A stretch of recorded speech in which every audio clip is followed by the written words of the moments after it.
Hi friends, evening வந்து cake வெட்ட start பண்ணியாச்சு. ஒரு பிளான் வந்து என்னன்னா, கேக்கை வந்து வெட்டிட்டு ரிலேஷன்லாம் கூப்பிட்டோம். ஆனால் தேர்ட் பர்த்டே ஃபர்ஸ்ட் செகண்ட்லாம் வந்தாங்க. தேர்ட் யாரும் வரல. சரி வந்து கேக் கட் பண்ணிட்டு பக்கத்தில் வீட்டில் எல்லாத்தையும் கொடுத்துடலாம் அப்படின்னு சொல்லிட்டு பிளானு. தம்பி ஒரு அரை மணி நேரம் தூங்கிட்டான். சரி அப்போ எந்திக்கவும் வெட்டோன்னு சொல்லிட்டு இந்த ட்ரெஸ் பஞ்சாயத்து எப்போ முடியும்னு தெரில. ஷர்ட் பட்டன் போட்டால் அழுவான்னு சொல்லிட்டேன். டிஷர்ட் பார்த்தோம். டிஷர்ட்டுமே பர்த்டேக்கு போடுற மாதிரி எப்படின்னா இப்போ எல்லா கடையிலையுமே அந்த கோட் சூட் மாடல்லாம் வைக்கிறாங்க. உள்ளே வந்து ஒயிட் கலரு, வெளில ஏதாவது கலர் கோட்டு பேண்ட் அப்படி தான் வைக்கிறாங்க. அந்த நாங்கள் வந்து ஒரு 5:45 7 மணி வரைக்கும் போராடி பார்த்தோம். கோட்டு போடவே இல்லை. எல்லாருமே போட்டு பார்த்தோம். கேக்கெல்லாம் காமிச்சிட்டு இருந்தேன். உனக்கு பர்த்டேடா அப்படிலாம் சொன்னோம். அவன் பிடிவாதம் தான்.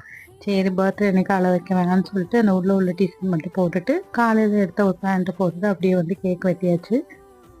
கேக் வெட்டினதுக்கு அப்புறம் கூட அம்மா வந்து அந்த கோட்டெல்லாம் போட்டு பார்த்தாங்க. முடியாது அப்படின்னு சொல்லி தூக்கி வச்சுட்டான். அதே வந்து எல்லாத்தையும் கட் பண்ணி கேக்கெல்லாம் கொடுத்தாச்சு. பர்த்டே